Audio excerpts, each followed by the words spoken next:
mess it up. Hi everyone, good evening. My name is Brandy Katongole. I'm a registered nurse in 10 years. I've worked in a variety of settings, acute care, and for the last 3 years I've had both the pleasure and the challenge of being the administrator of Comfort Home Care Services in Johnston, Rhode Island.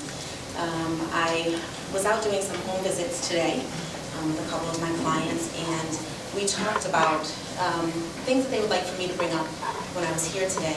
And in the process, afterwards, I went home and I started to do just a little bit of research and looking into some numbers, because after all, that's the focus here, is the numbers.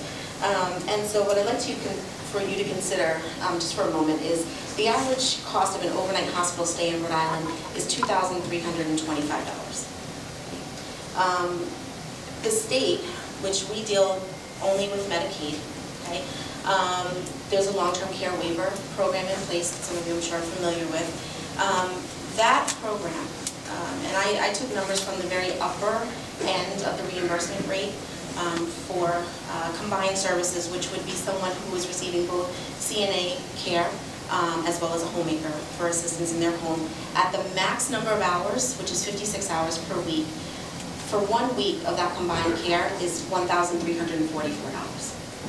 So by having home care in place in the home, we can potentially save the state $1,000 in just a moment. By having someone there who can give us a phone call and say, Brandy, listen, something's going on with my patient. I work with this person 5 days a week, 4 hours a day, and they're just not right. She seems confused today. What do you think is going on? And we can say, all right, you know what, let me give a call to the doctor. Let's see, maybe we can get a urine sample. Maybe she has a UTI going on, and that's why she's confused. Without those services in place, that client could end up with a fall, end up in the hospital, and end up with this $2,325 for one night stay to say, oh, all you had to do 3 days ago was have a urine sample drawn and we could avoid all of this. In 1 week for a skilled nursing facility or nursing home, average reimbursement rate in Rhode Island is $280 per day. So for 1 week in a nursing home stay is $1,960. Okay? You are still getting a savings by having home care in there for 8 hours a day, every day of the week. This totals up to over $101,000 a year. And I work per diem in a nursing home because I still miss the hands-on clinical piece. And we have people in our nursing home who are simply there because they don't have anyone else to care for them. They are just there. They're relatively healthy. They may have some challenges, but could be managed at home, but they don't have anyone at home to manage them. And keep in mind also that this does not include things like medication, skilled care, wound care, factor in the mortality rate that often accompanies when people are in a nursing home for a long period of time. All of those things come into play. The other part of the numbers that I'd like you to think about is that, and some of my home care colleagues are here, so please verify me on this, the upper end of the waiver program pays approximately $24 an hour. Someone made a comment on the Valley Breeze article that we get paid $100 an hour. Raise your hand if you want that to be it. So $24 an hour is basically what we pay. Looking at our last payroll, just to get a kind of an idea, 26% of our payroll was tax related. Okay? So if you take 26% of $24, you're looking at $6.24 of every hour that just goes to taxes. If you're paying your CNA $10 an hour, which, by the way, is not enough for CNA. Okay?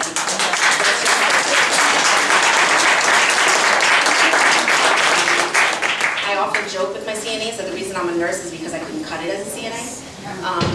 Those ladies and gentlemen work hard, and they care for your loved ones as though they were their own. Okay? So we're paying them $10 an hour. You add on taxes and everything else. The home cares are bringing about $7 an hour as quote-unquote profit. That does not include what it costs to keep the lights on, to keep the heat on, for the printing costs, the computers, my salary, my colleagues' salaries. This does not include how many hours I can't even count. Uncompensated time. When I'm worried at home at night about a client that I have, that I know needs to go to the doctors and is stubborn and won't go, how am I going to go over there and bully her tomorrow? And make her go to the doctor so that she doesn't end up in the nursing home, doesn't end up in a hospital. Sounds like me. We develop care plans for our clients, diet plans for our clients. all of these things, and the support that we provide to our employees. We have employees that are at that bottom level of pay, that are barely making ends meet. They have children to support.